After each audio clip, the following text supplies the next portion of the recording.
Welcome to Arini Summit and Bosch track on Arini Summit. We'll talk about supersonic Bosch. So you saw that topic was deploy with speed of sound, but it wasn't enough. We went further. And yeah, my name is Oleksandr. I work at Pivotal on Project Arini. Before that, I worked on Cloud Foundry Container Runtime for almost 2 years. My name is Akshay. I also work at Arini. I also work at Pivotal, and I also spent 2 years on CFCR. And we deployed Cloud Foundry Container Runtimes multiple times. We deployed Kubernetes so many times that we want to make it faster. And that was what will be the main point, how to make supersonic Bosch for Kubernetes, but you can use it for your own deployments. So let's take a guess. Maybe someone knows how much time does it take to get extra worker for CFCR on GCP. Any guess? Carlo, do it.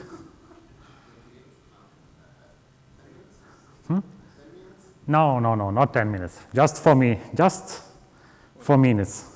And it used to be more, it used to be 6 minutes, but things get improved, so now it's 4 minutes.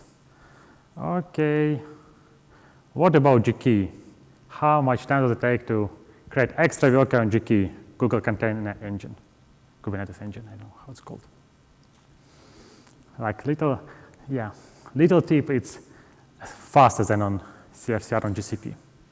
So any guesses? 37. Close enough, 35 seconds. So almost 6 times less. And we also tried it once on these clouds. Maybe someone else has ideas how much does it take on EKS, AKS, or IKS. And it's not benchmark, just like show that's not benchmark. It just happened once. It might be dependent on, like, I know, different location and anything, but you can see that CFCR is not as good as other clouds. And let's look closer what's happening in this 4 minutes. Can I do this? Whatever. So it takes almost 15 seconds to prepare deployment, then 1 minute 10 seconds to create worker, and then 2 minutes 40 seconds to actually start everything on the worker, update it, and do the things. And GKey obviously cheating. How can they do it in 35 seconds? And for Bosch, it takes 1 minute 10 seconds to start. It's like twice as much. And I mean, we can't do anything as operators. But maybe we can do something with this thing. What do you think, Akshay? I mean, yes, we should try to do something with it. So we took a shot in the dark, and we were like, you know what, it's maybe just a gigabyte of Kubernetes binaries flowing across the network and causing this to be slow. So we were like, what if all the binaries were already there on the stem cell, and none of the jobs depended on the stem cell? Just going to,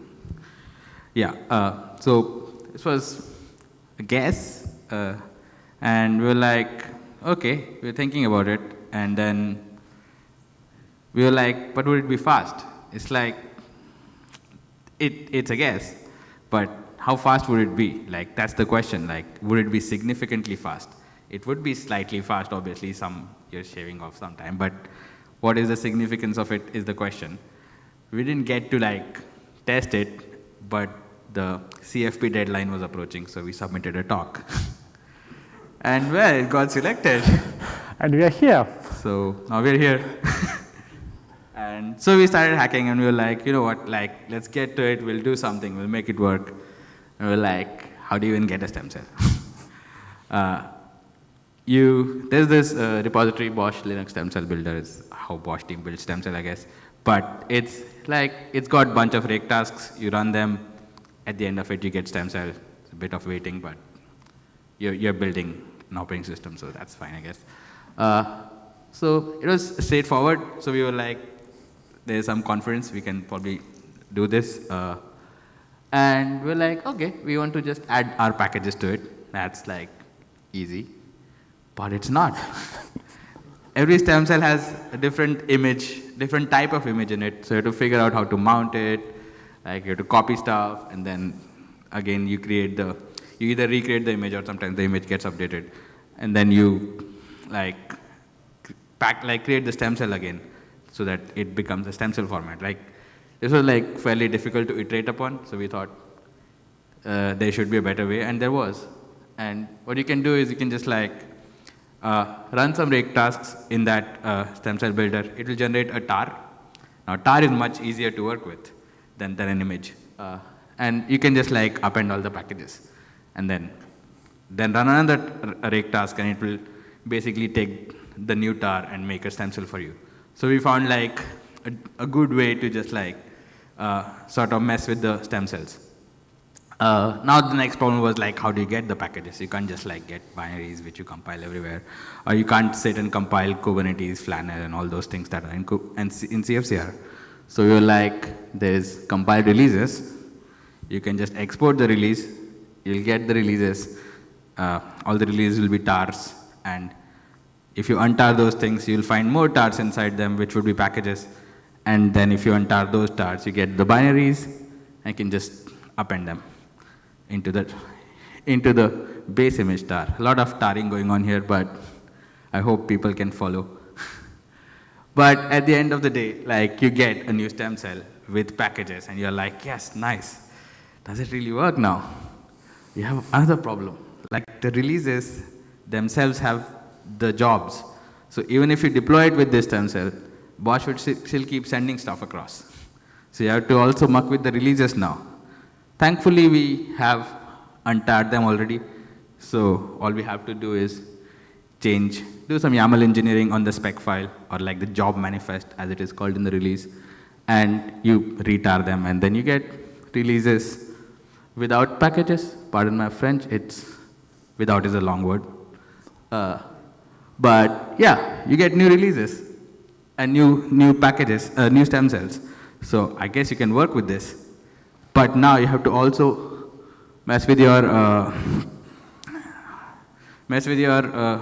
deployment manifest, because if you created new releases, new stem cells, it's probably wiser to like keep them separate and like at least give them different names, because you'd get confused and things can go wrong. So we did all of that, and now we were like, okay, now we have to like change the deployment manifest. Fortunately, we happen to be very good YAML engineers. We do more YAML engineering. We get new deployment manifest. Now does it work? Yes, yes. Show me results. It's not that easy. There's always one more problem. So for some reason, like packages in bosh deployed VMs are available in two places. There's like var vcap packages and var vcap jobs, the job name and packages. And for some reason, while we were on CFCR, we wrote kubelet to depend on packages there, and we were like, I don't know why we did that, but but we can certainly change it. So well, we forked CFCR, we patched it. Now we have a new Kobo release, we have this whole process, but we can generate these 3 types of artifacts at the end. Does it work now? It does. It does work, yes. And it was like, I was so happy to see that it worked. I forgot. I forgot that I was doing this to save some time. I was like, was it worth it? Was it worth it, Alex? We need drum roll for this. Yes. Yes, it worked. And as you can see, it's almost twice improvement. I don't know, like twice time or 1 minute 20 seconds. We haven't tried it on different clouds, just on GCP. So it's like obvious. I think even more than twice. It's 1 minute 30 seconds. So it's very good. So can I try it? Can I try it on my cluster, on my deployment? Of course, of course. I wasn't mucking with all the tar files in my disk and like writing commands one after another and like figuring it out. So I created this project. We call it Project Mark, speed of sound. Get it?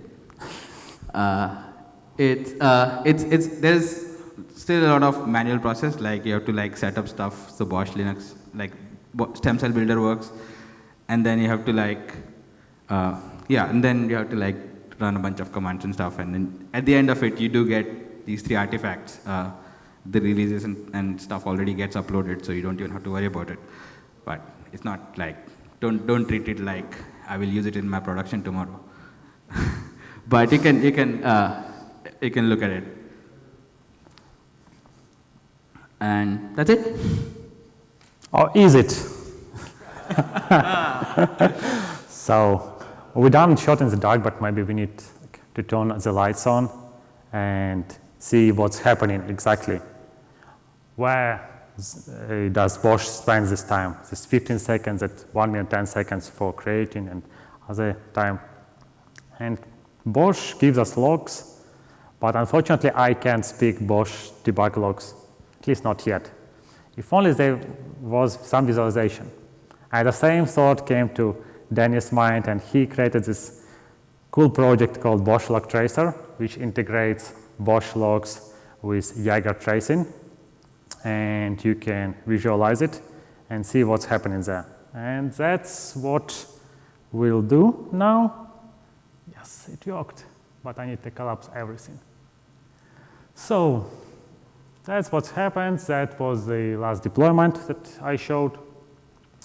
We have preparing stage, we have updating stage with creator and updater. And let's see what's happening in creator, because it's twice as much time as GKE. So it takes just 17 seconds, 18 seconds to spin up VM. And then it takes almost the same time to set metadata. And for me, it feels very wrong, to be honest. Like, we can't do anything yet, like as operator, but maybe as developer or as some bosh developer, I can do something, do the set metadata and set it faster. But what's even more disturbing is agent ping takes 35 seconds. I don't even have words to say, because 35 seconds, it's time for GKE to spin up the node and start all packages, and it's time for agent to ping. So that's a lot. That should be optimized somehow. If you want to go for speed, if you want to be faster, that should be optimized.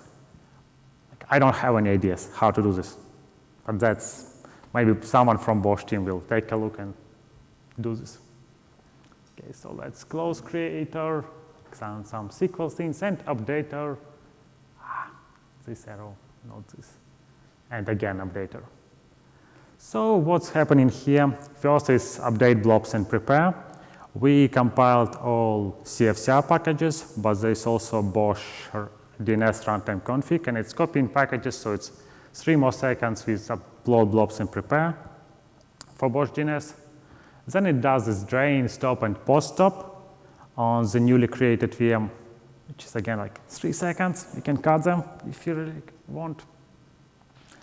And that's one happening. It's apply, upload, again upload blob, and then pre-start. So pre-start, it's a script in CFCR.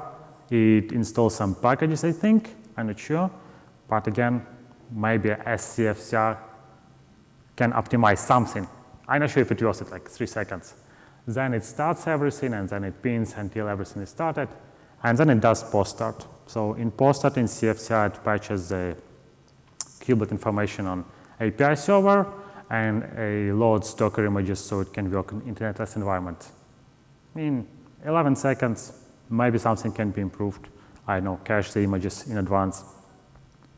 That's like, can be done. And let's also check this preparing. So I modified the preparing, modified the binary a little bit, that Danny wrote, and added a DB output. So let's see what's happening there. So it's like logs releases very fast and get states from mass agents and get something from variable sets. Then after 1 second, like 2 seconds, okay, it inserts something to variables, and if I see what is this, it's like insert variable name, ID, and set ID, and just not a secret, but some reference to CredHub with this variable. And yeah, it happens after almost 2 seconds, and then it's insert also event about it, that it inserted variable, and does this again and again and again and again and again and again and again and again, and then selects from variables thing that it already inserted, I suppose, with some conditions. So it's like select from variables where something and variable name.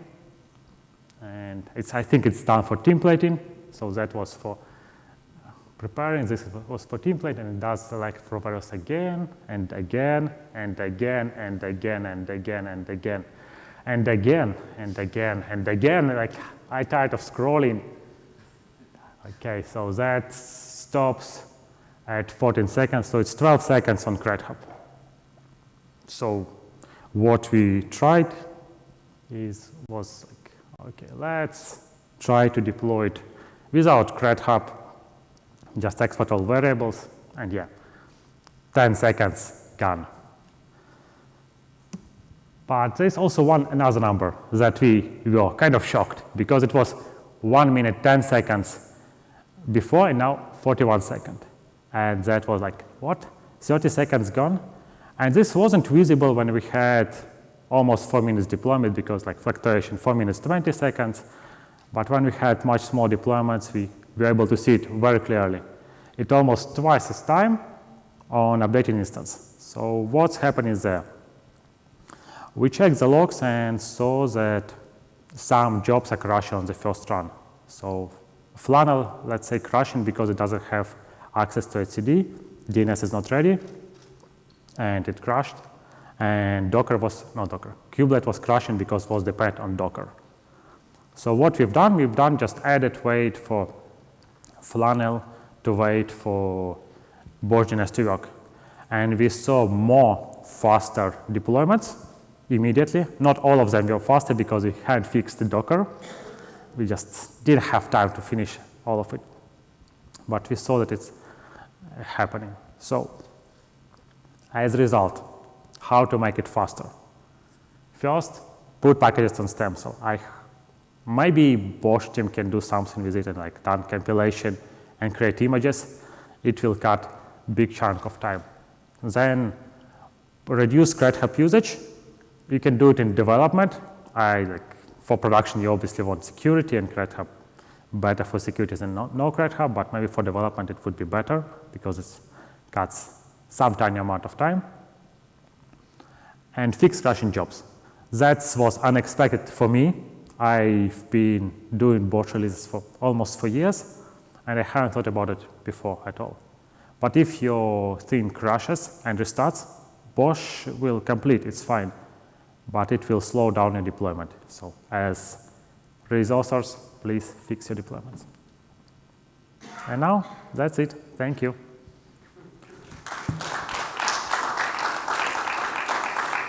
Any questions? We can answer now, or we can answer after. Yes?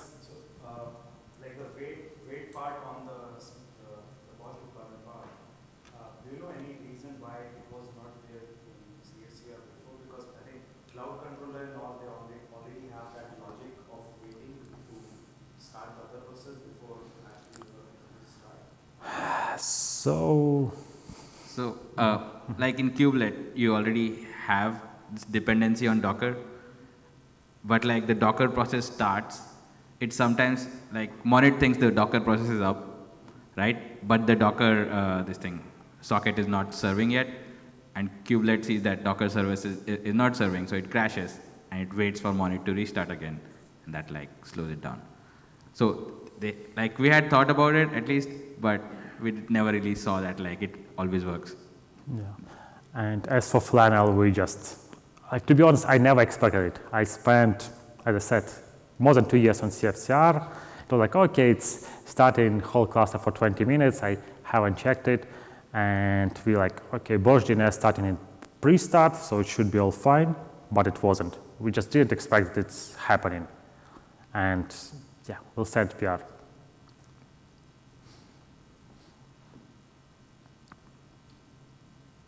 Yes, one more question. So for CredHub usage, it was what I've done, I get all variables from the CRED hub, put them in vars file, and that was it. I haven't done anything fancy. You can use a var store. You can say var store and the bosh CLI will generate those things. Not for CFCR. So it doesn't work for CFCR. Okay. Yeah, this in CFCR, I mean, you can modify it to make it work in CFCR, but there was like some field that needs to be set, and only CRED hub does it, and bosh CLI does not do it. There's an issue opened in bosh CLI for some time. Like I remember last year, and it has been open for some time. So it's like more than 1 year, maybe year and a half. Yes, one more question. So obviously for the CRED we can't just like remove it completely because that violates the whole security point. Yes. Is there any plan to do some kind of caching? So if you are creating multiple workers, maybe the first will take some time, but like other workers will be much faster. So the question was, is this plan to do caching for credentials or something? I wish I said yes. Unfortunately, I'm not on the bosh team. I am on a Rini team. And to be honest, I think that most of it could be cached, most of it. Also, I think that bosh itself can be improved. Like this thing just, I suppose bosh team just like didn't saw it.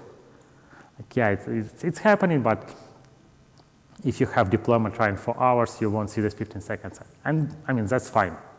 It just very visible when you're scaling. It becomes very obvious.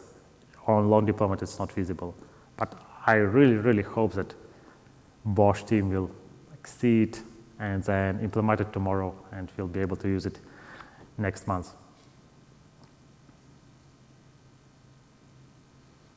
Okay. No more questions here, but if you have any questions, you can find us later, ask us. We're also in a Rini Slack, or yeah, just find us. Thank you.